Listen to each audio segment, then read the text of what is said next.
तो मैं एजाज लड्डन फिर से स्वागत करता हूं आपका अपना YouTube channel brilliant maths classes में। फिर से एक महत्वपूर्ण वीडियो लेकर के आया हूं। ये जो प्रश्न आप देख रहे हैं, ये प्रश्न क्लास 10th इतिहास का एक महत्वपूर्ण प्रश्न है। तो आइए सबसे पहले प्रश्न को पढ़ के समझ लेते हैं, उसके बाद इसका उत्तर में क्या है उसको समझने का प्रयास करेंगे। तो यहाँ प्रश्न है, असहयोग आंदोलन के कारण एवं परिणाम का वर्णन करें। अर्थात इस प्रश्न में हमें ये जो असहयोग आंदोलन देख रहे हैं, इसके कारण को बताना है, साथ में इसका क्या परिणाम हुए इसको बताना है। अर्थात इस प्रश्न का दो भाग है। पहला भाग में असहयोग आंदोलन के कारण को बताना है कि ये जो असहयोग आंदोलन हुआ था ये किस वजह से हुआ था, किन किन कारणों से हुआ था। दूसरा, ये जो आंदोलन हुआ इसके बाद इसका क्या परिणाम हुआ, इसका क्या रिजल्ट हुआ, इसी को हमें बताना है। तो इन दोनों भागों को समझने से पहले हम लोग आइए सबसे पहले ये समझने का प्रयास करेंगे असहयोग आंदोलन क्या था। तो ये जो असहयोग आंदोलन आप देख रहे हैं, इस आंदोलन को महात्मा गांधी के नेतृत्व में चलाया गया था। यानी इस आंदोलन का नेतृत्व महात्मा गांधी कर रहा था। इस आंदोलन को पहला जन आंदोलन भी कहा गया।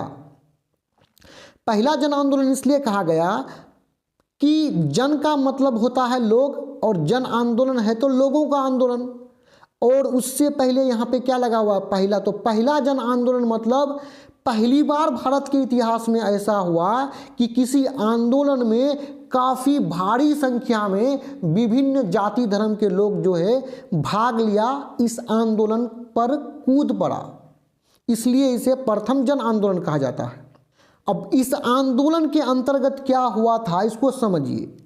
इस आंदोलन के अंतर्गत ब्रिटिश सरकार द्वारा, यानी ब्रिटिश सरकार जो भी वस्तुओं का निर्माण कर रहा था, बना रहा था, वो भारत के लोग इस्तेमाल नहीं कर रहे थे।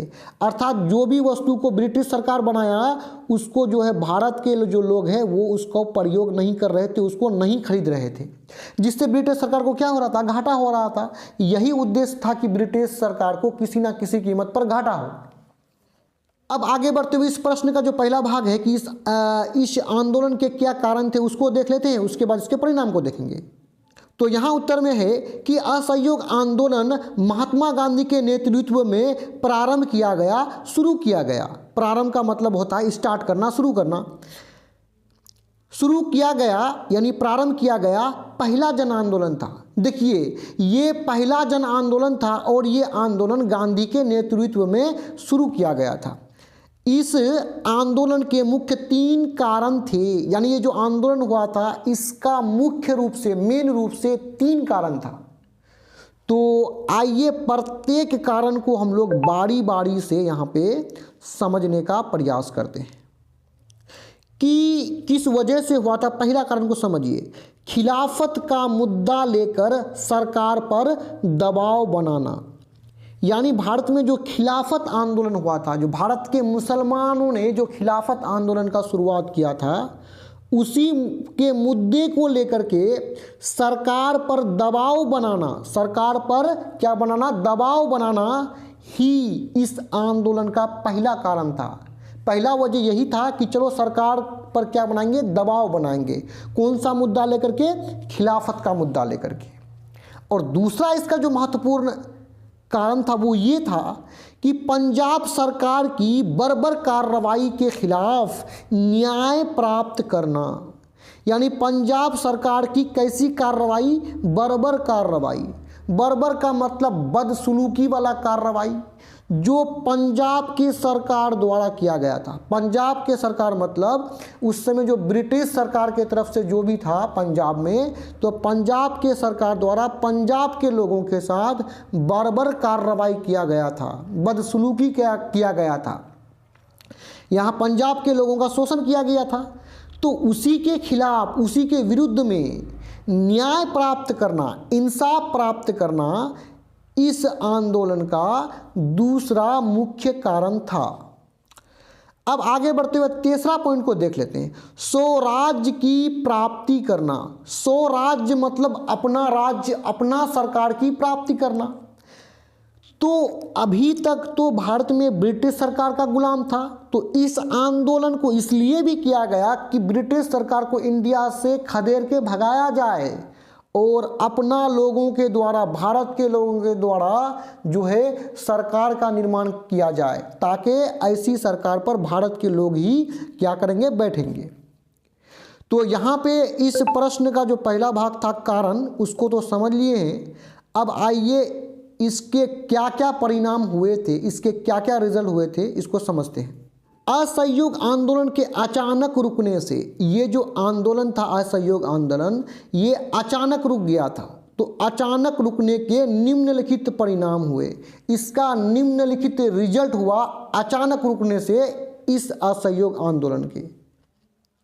तो आइए इनके परिणाम को देख लेते हैं। अब पहला पॉइंट है कि गांधी जी की गिरफ्तारी हुई, यानी इस आंदोलन के बाद, इस आंदोलन का जो नेतृत्व गांधी जी कर रहे थे उसकी गिरफ्तारी हुई।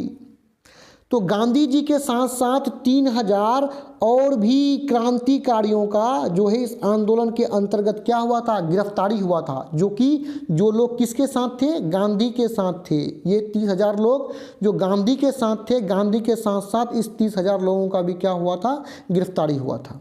दूसरा पॉइंट देखिए, खिलाफत के मुद्दे का अंत हो गया, यानी इस आंदोलन के बाद जो खिलाफत का मुद्दा था वो अंत हो गया। यानी खिलाफत का मुद्दा लेकर के जो असहयोग आंदोलन किया गया उसका वो क्या हो गया, अंत हो गया, समाप्त हो गया, वो मुद्दा ही अब खत्म हो गया। अगला पॉइंट देखिए, तीसरा पॉइंट, स्वराज्य की प्राप्ति नहीं हुई, यानी भारत आज़ाद नहीं हुए, भारत तब भी गुलाम ही रहा। ना ही पंजाब में बर्बर कार्रवाई के विरुद्ध न्याय प्राप्त हुआ, यानी ना स्वराज्य की प्राप्ति हुई, ना भारत आज़ाद हुए, और ना ही पंजाब में जो बर्बर कार्रवाई हुआ था उसके विरुद्ध न्याय प्राप्त हुआ, इंसाफ प्राप्त हुआ। आगे बढ़ते हुए अगला जो पॉइंट है उसको देख लेते हैं।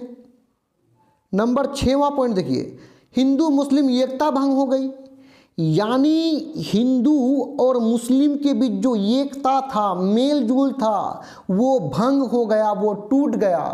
अब हिंदू और मुस्लिम के बीच जो है ना मतभेद उत्पन्न होने लगा, भेदभाव उत्पन्न होने लगा। आगे बढ़ते हुए 5वां पॉइंट को देख लेते हैं, कांग्रेस एवं गांधी जी के प्रति पूरे भारतीय जनता का विश्वास जगा, यानी कांग्रेस और गांधी के प्रति किसका विश्वास बढ़ा, पूरा जो है भारतीय जनता, यानी भारतीय जनता मतलब भारत का जो जनता है, इसका विश्वास बढ़ा। किसके लिए, किसके प्रति, तो गांधी जी और कांग्रेस के प्रति विश्वास जगा। 6वां पॉइंट देखते हैं, समूचे देश में पहली बार जनता एक साथ आंदोलन के लिए एक हुआ, यानी पहली बार ऐसा देखा गया, पहला मर्तबा ऐसा देखा गया कि समूचे देश में, पूरे देश में आंदोलन के लिए जो है सभी जो है एक साथ हो गए, पूरी जो जनता है एक साथ हो गए। किसके लिए, आंदोलन के लिए। ऐसा समूचा देश में पहली बार देखा गया। अब आगे देखिए लास्टवां पॉइंट, चरखा एवं करघा को बढ़ावा मिला। देखिए चरखा एवं करघा को बढ़ाने में महत्वपूर्ण योगदान किसका था, गांधी जी का था। तो इस आंदोलन के बाद जो चरखा और करघा का जो कार्य था उसको बढ़ावा मिला। वो ये जो चरखा और करघा जो था ये आंदोलन के बाद स्वतः ही क्या हुआ, बढ़ने लगा। तो यहाँ पे ये प्रश्न समाप्त होता है। इस तरह का यदि और भी वीडियोस को आप देखना चाहें तो आप हमारे चैनल के प्ले लिस्ट में जाकर के देख सकते हैं। वीडियो देखने के लिए आपका तहे दिल से धन्यवाद।